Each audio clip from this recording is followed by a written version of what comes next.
These Dimick points are explained in this section in terms of the physical location of the traditional Chinese medicine TCM acupuncture points. These TCM acupuncture points occur for the most part on a series of interconnecting pathways we will refer to as meridians. This term meridian was first coined when the Oriental texts on acupuncture were first being translated into another language. The idea comes from the globe. On the globe we will see lines that circumvent the globe that map makers call meridians. These globe lines are invisible to our eyes, but represent, among other things, lines of electromagnetic energy that run from North Pole to South Pole. Likewise, the acupuncture meridians are invisible to our eyes, but represent electromagnetic energy, possibly, that travels in certain patterns around our body. I say possibly because while some researchers consider acupuncture energy, qi, to be entirely bioelectrical, some researchers believe that although bioelectric phenomena may be a part of acupuncture energetics, the whole phenomenon may also consist of other factors. Qi is a term used to describe the energy that is said to exist in the meridians. It was used by ancient man to describe phenomena not fully understood by him. Although bioelectric phenomena may be a part of qi, qi may also be comprised of several other components. Truly, qi may be used by modern man to explain phenomena not fully understood by him. However, much research points to a bioelectric phenomenon as being a true and definable component of qi and acupuncture. The existence of electrical pathways on the surface of the body that correspond to the acupuncture meridians has been confirmed by many researchers. The existence of points of decreased resistance, high conductance, on these lines that correspond to the traditionally listed acupuncture points has also been verified by many researchers. This section will deal with meridian acupuncture points. These points lie primarily on 14 main channels or meridians. The two main vessels are the governor and conception vessel that run up the center of the back of the body and front of the body respectively. I liken these to rivers. Then the 12 meridians that flow along the arms and legs primarily, and which in the West are named after the organ systems these channels flow through, to or near, such as liver meridian, large intestine meridian, stomach meridian, etc. These 12 meridians receive energy from the two main channels, the governing and conception vessels. These 12 main meridians I liken to streams. The conception and governing vessels are likened to rivers. The terms such as large intestine meridian are not literal translations from the Oriental terms. They are Western nomenclature to describe the path taken by the meridians. For example, if we in the West were to talk about a main highway going across the United States, we might mention Highway I-70. That highway goes through St. Louis. A visitor from another country might rename it St. Louis Highway, simply because it courses near St. Louis, or Herman Highway because it goes near Herman, Missouri. That is similar to what happened with the renaming of these meridians when they were translated. Different countries may use slightly different nomenclature. The British use a slightly different numbering system than most Americans when numbering the bladder channel, for example. Energy, called qi, flows through these meridians in a predictable manner. The idea is somewhat like irrigation canals. The idea has its benefits and its weaknesses. Its benefits are the comparison in which acupuncture treatments may be likened to draining water from a place that is too swampy and bring water into a place that is too arid. Its weakness, however, is that no meridian is ever empty or you would be dead.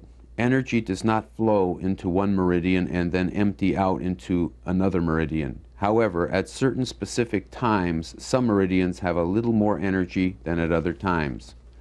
The flow of energy is considered to be 3 to 5 a.m. energy is stronger in the lung meridian, 5 to 7 a.m. in the large intestine meridian, 7 to 9 a.m. in the stomach meridian, 9 to 11 a.m. in the spleen meridian, 11 to 1 in the heart meridian, 1 to 3 p.m. in the small intestine meridian, 3 to 5 p.m. in the bladder meridian, 5 to 7 p.m. in the kidney meridian, 7 to 9 in the pericardium meridian, 9 to 11 p.m. in the triple heater meridian, 11 to 1 a.m. in the gallbladder meridian, and finally, to complete the route, 1 to 3 a.m. in the liver meridian. Each of the meridians is also part of an element. There are 5 elements: earth, metal, water, wood, and fire. Earth is comprised of the stomach and spleen, metal of the lungs and large intestine, water of the kidney and bladder, wood of the liver and gallbladder, and fire is composed of heart, small intestine, and pericardium, and triple heater meridians.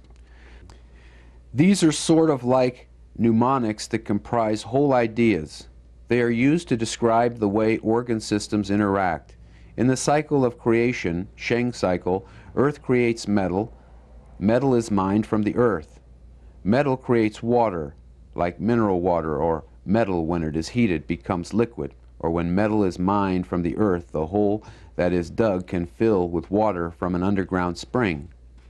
Water creates or nourishes wood. Wood creates fire. Fire, when it burns wood, leaves ashes which become earth. One element, in other words, creates or nourishes the other. The order is earth, metal, water, wood, fire, in an ever-repeating cycle. The cycle of destruction, co-cycle, or cycle of control, works slightly different. Earth dams water, metal cuts wood, water puts out fire, wood damages the earth by taking out all the minerals, fire melts metal and weakens it. There are also laws of husband and wife in which yin and yang meridians are paired. In TCM, yin meridians are the solid organs, heart, lung, kidney, and liver, and yang meridians are the hollow organs, small intestine, large intestine, bladder, and gallbladder. One influences the other, much like husband and wife. Other laws that come into effect when trying to determine proper treatments are the mother and son law and the grandmother and grandson law. But since this is not a TCM text, these will not be discussed here. However, suffice it to say that the mother-son law relates to the Sheng cycle and deals with the increase or else the drainage of energy. Grandmother-grandson law deals more with the co-cycle and the control of energy. The acupuncture method of measuring is slightly different than what we measure within the West. Traditionally, the common denominator for measurements is the sun. Now, Westerners spell it C-U-N and sometimes refer to it as kun. Okay, but sun. This is also known as the human inch. A sun will differ from one individual to another depending on body size. The sun is defined as distance from one side of your dominant thumb to the other at the thickest part. Measuring across while looking at your thumbnail. 3 sun is the distance across all 4 fingers at the middle knuckles when looking at the fingernails. It should be kept in mind that with many conditions, anything can cause anything. For example, a headache could be caused by toxins in the system, lack of sleep, too much sleep, eating too much, eating too little, bad eyeglasses, etc. The same phenomena can certainly occur with the energetic system involved in acupuncture. An energetic obstruction at one point on the arm may result in vision changes, swollen feet, or a myriad of other problems. Although there is a variety of conditions listed in any standard acupuncture text along with any acupuncture point, such lists are hardly definitive. Such an approach is cookbook in nature.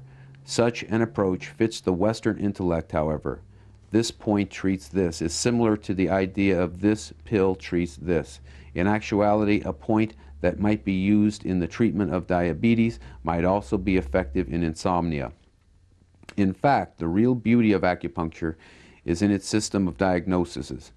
Everyone is treated as an individual. In the West, 5 people going to a doctor's office with headaches might very well all receive the same treatment.